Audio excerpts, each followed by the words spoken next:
Assalamualaikum warahmatullahi wabarakatuh. Bismillahirrahmanirrahim. Alhamdulillahirabbil alamin. Wassalatu wassalamu ala asyrafil mursalin sayyidina Muhammad wa ala alihi washabihi ajma'in.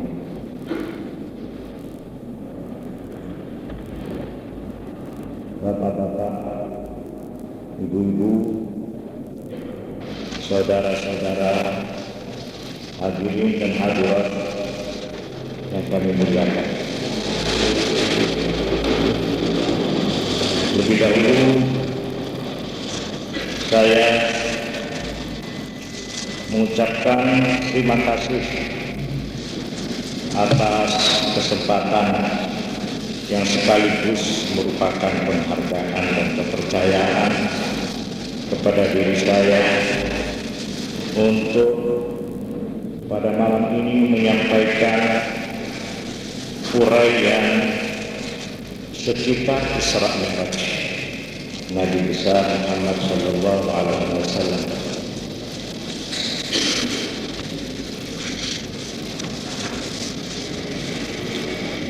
Pada kesempatan ini saya ingin mencoba mengemukakan latar belakang dari peristiwa yang selalu diperingati ini. Bukan saja peristiwa yang dicantumkan di dalam sebuah surat yang disebut surat Isra, tetapi juga peristiwa yang setiap harinya oleh setiap muslim diperagakan sedikitnya 5 kali sehari semalam. Diperagakan dalam bentuk sholat sembahyang yang oleh Nabi besar dikatakan as-salatu mi'raju kulli mu'min. Salat adalah mi'raj bagi setiap orang Islam. Bukan hanya Nabi saja yang melakukan mi'raj, tetapi pengikutnya, semua orang Islam, semua orang mukmin juga mi'raj, menghadap kepada Allah sedikitnya sehari 5 kali. Dalam hubungan ini saya sangat tertarik kepada doa yang diucapkan oleh beliau, yang bunyi lengkapnya akan saya tirukan. Kenapa saya tertarik? Karena saya melihat doa ini sekaligus melukiskan, menggambarkan kepada kita apa itu latar belakang dari Isra Mi'raj. Doa ini diucapkan beliau pada saat kota Mekah dinyatakan tertutup bagi beliau. Kota Mekah dinyatakan terlarang bagi beliau untuk melakukan kegiatan apapun, terutama kegiatan dakwah, kegiatan menyebar agama. Sehingga beliau mencoba untuk mencari daerah baru, yaitu ke sebuah desa atau kota dari Bani Thaqif yang bernama Taif. Tetapi di Taif, sesudah beliau melakukan perjalanan 10 hari, ternyata penduduk Taif, terutama penguasanya, pembesar-pembesarnya, telah mendapat peringatan keras dari penguasa di Mekah untuk tidak menerima kedatangan beliau. Sehingga akhirnya beliau di Taif disambut dengan sambutan bukan saja kasar, tetapi lebih dari kasar. Beliau dilempari batu, beliau diusir dari Taif. Sepulangnya dari Taif itulah doa ini dibaca oleh beliau.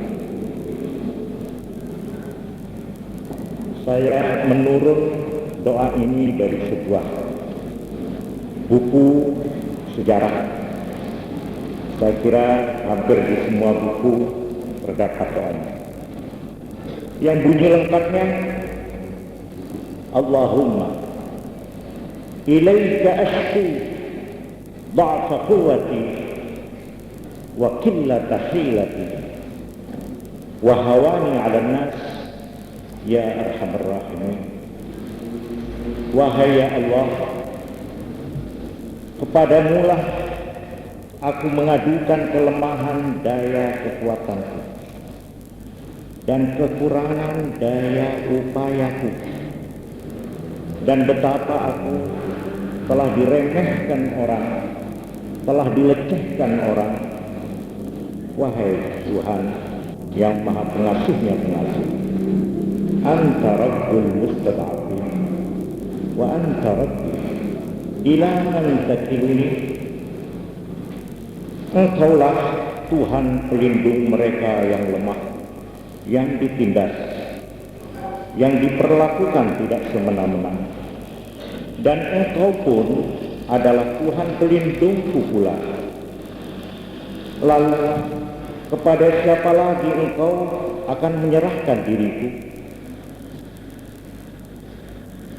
Setelah Khadijah istriku yang menjadi perisai, menjadi pelindung aku dan gerakanku di rumah, meninggal, dan setelah Abu Talib pelindungku di tengah-tengah, di luar rumah, di tengah-tengah masyarakat, juga meninggal, lalu kepada siapa aku akan Engkau serahkan? Ila ba'idin yatajahamuni au ila aduwin man laktahu amri. Apakah akan Engkau serahkan aku kepada orang luar yang bersikap cemberut menghadapiku, ataukah kepada musuh yang akan menguasai nasibku? Illam yakun bika ghadabun alayya fala ubali walakin afiyatuka hiya awsa'u li. Asal saja tidak ada kemurkaanmu kepadaku, wahai ya Allah, maka aku pun tidak peduli. Namun pengamananmu bagiku jauh lebih luas.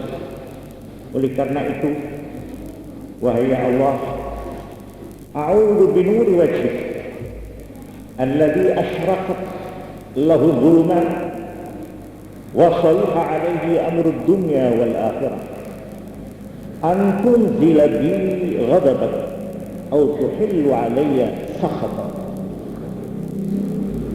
Maka aku pun memohon berlindung demi cahaya wajahmu yang karenanya gelap menjadi terang, dan kemelut dunia dan akhirat menjadi tertib dan aman.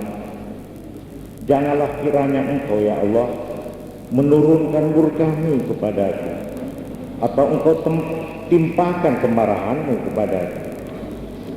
Lakal udda hatta tarda wala haula wala quwwata illa billah.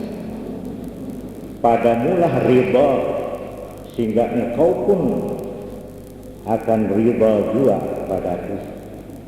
Tidak ada daya upaya, tidak ada kekuatan kecuali dengan pertolongan Allah semata. Ini doa diucapkan oleh beliau pada detik-detik saat beliau akan mengalami Isra Mi'raj yang sekaligus doa ini melukiskan betapa keadaan beliau pada saat itu. Betapa secara lahir tidak ada lagi pelindung, tidak ada lagi makhluk yang dapat dimintai pertolongan dalam melakukan misinya dan tugasnya. Semua pintu tertutup. Tidak ada orang yang berani mengulurkan tangan karena besar resikonya. Bukan saja dia dianggap lawan dan musuh oleh pemuka-pemuka Quraisy di Makkah, tapi dia akan terancam nasib dan kehidupannya, harta dan benda. Karena itu hampir semua muka pada waktu itu melengos kalau bertemu dengan beliau.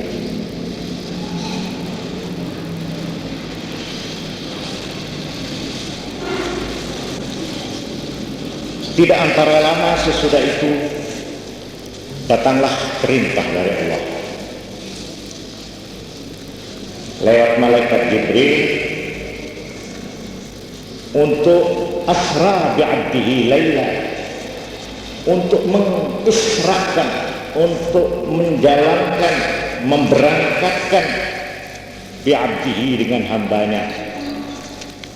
Ucapan hamba ini adalah ucapan yang paling mesra, menunjukkan kasih sayang Allah kepada beliau. Hambanya yang 11 tahun berjuang, yang hambanya yang sudah keputusan jalan, keputusan hubungan, sekarang datang perintah Allah untuk mengisrakan, menjalankan beliau lailan pada saat malam minal masjidil haram, dari masjid Makkah ilal masjidil aqsa, ke masjid yang terjauh yaitu di Baitul Maqdis alladzi barakna haulahu, Baitul Maqdis yang sekitarnya penuh berkah.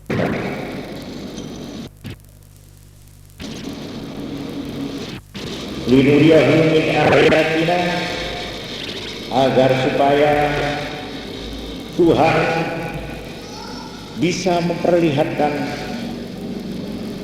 bisa memperagakan, bisa mengalamkan supaya dialami, bisa memperlihatkan supaya beliau Nabi menyaksikan sendiri dengan kedua belah matanya untuk melihat kebesaran ayat-ayat Allah. Innahu wasami'ul basir. Dari Masjid Haram ke Masjid Aqsa, inilah yang disebut Isra. Masjid yang di dalam sejarah agama-agama besar merupakan tugu,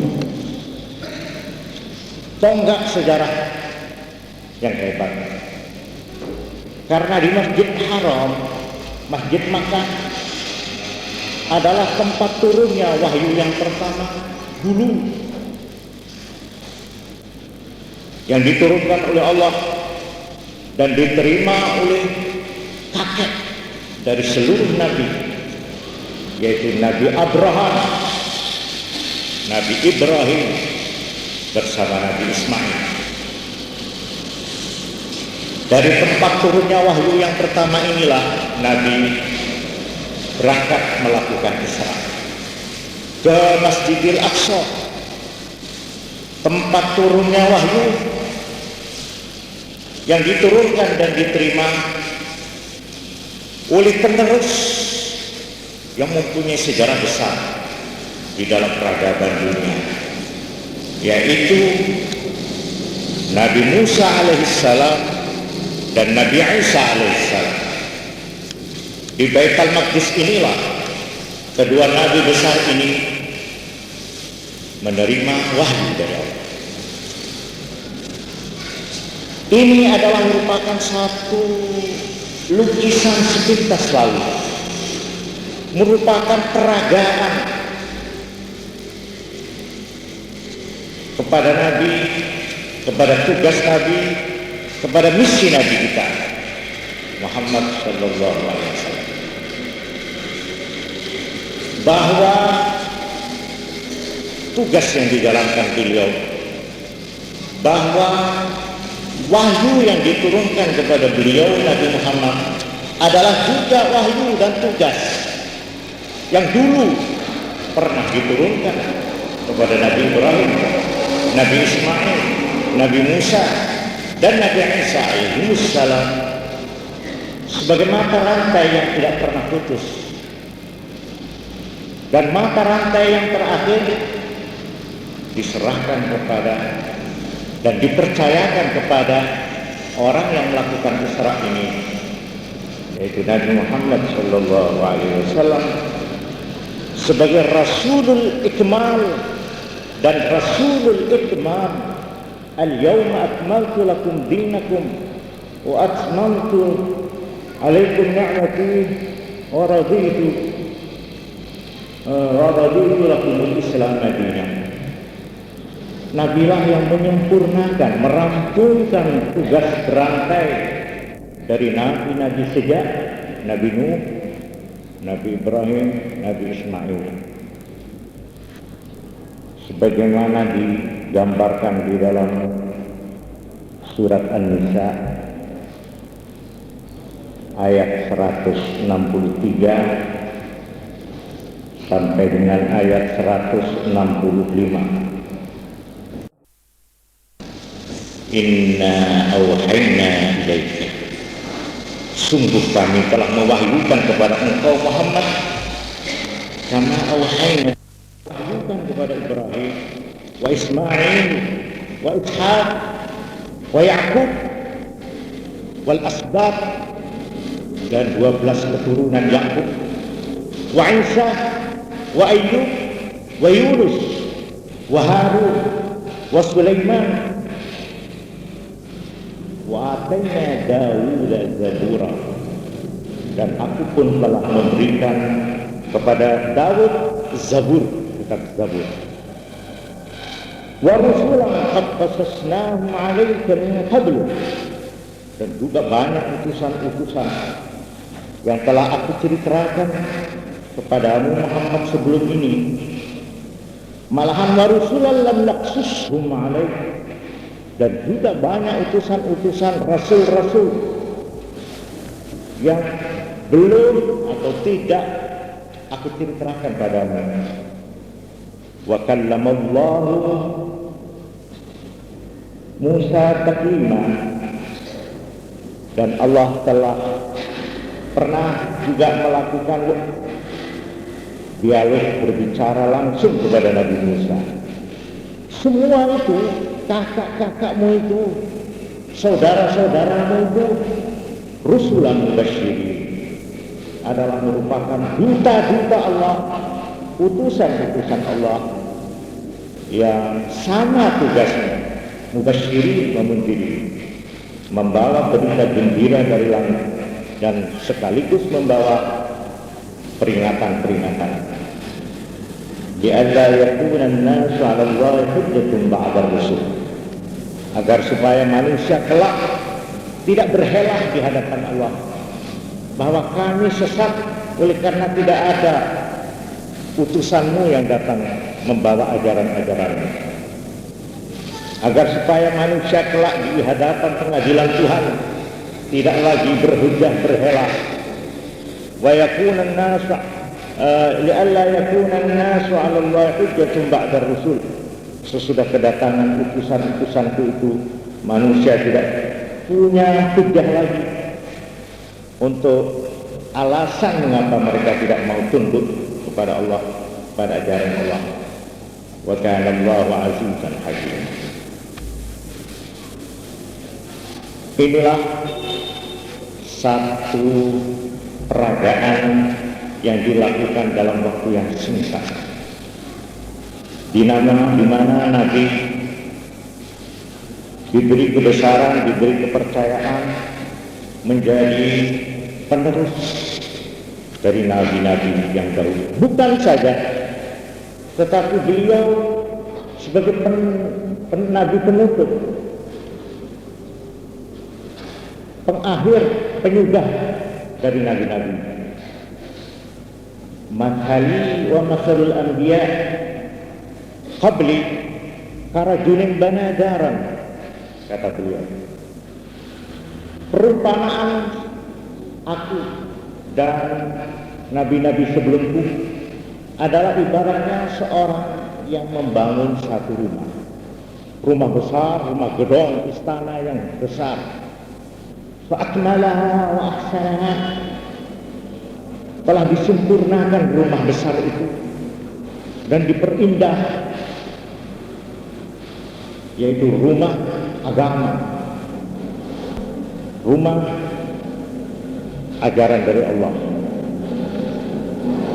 Illa mawdi'al binah, rumah yang sudah selesai itu tinggal hanya satu batu saja. Faja'ala an-nas yadkhulunaha wa yata'ajjabun, orang-orang generasi demi generasi dari abad ke abad, sejak Nabi Nuh sampai ke Nabi Isa, orang berduyun-duyun masuk ke rumah besar itu. Mereka merasa kagum melihat keindahan rumah itu. Wa yaqulun laula mawdi'ul labnah, mereka setelah melihat ada satu lubang yang belum ada batunya, mereka mengatakan, sayang, andai kata batu ini, lubang ini ditutup oleh batu, alangkah sempurnanya rumah ini. Fa'ana labinah, kata Nabi, akulah batu itu. Wa ana khatamun nabiyyin, dan akulah penutup dari nabi-nabi. Inilah rangkaian agama-agama besar yang dimulai dari Nabi Adam, atau praktisnya dimulai dari Nabi Nuh alaihissalam setelah banjir tufan yang terkenal dalam sejarah. Dari sejak Nabi Nuh beruntun terus estafet secara maraton, bergilir serah menyerahkan dari tangan ke tangan tugas yang sama, yang akhirnya sampailah ke tangan yang terakhir, penutup, yaitu Nabi Isra, Nabi Mi'raj, Nabi Muhammad sallallahu alaihi wasallam.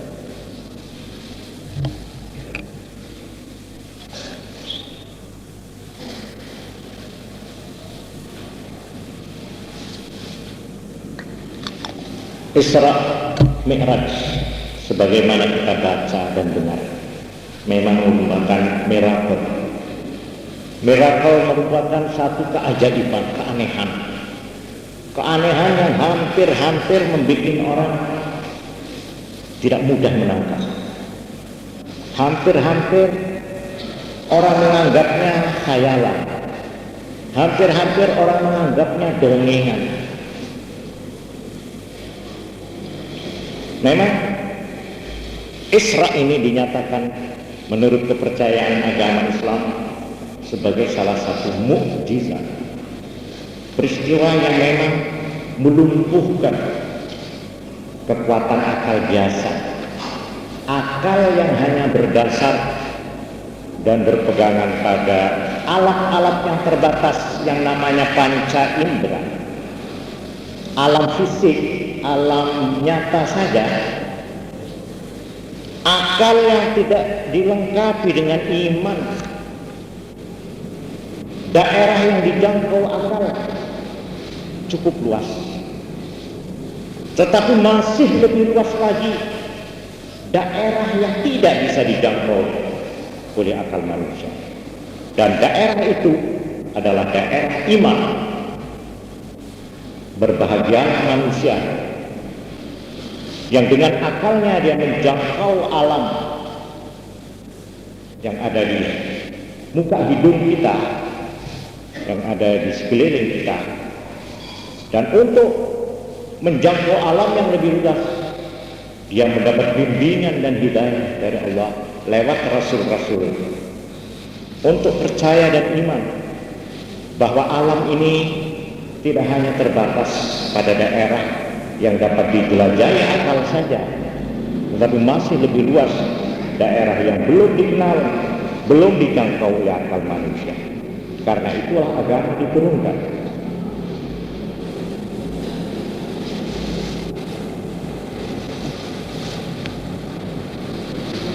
Keanehan Isra, kalau kita boleh lihat, sedikitnya ada 3.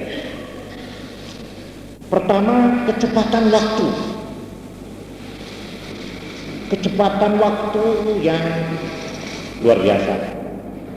Perjalanan yang kalau saya tidak salah tidak kurang dari 9.000 mil atau kilometer dari Mekah ke Palestina.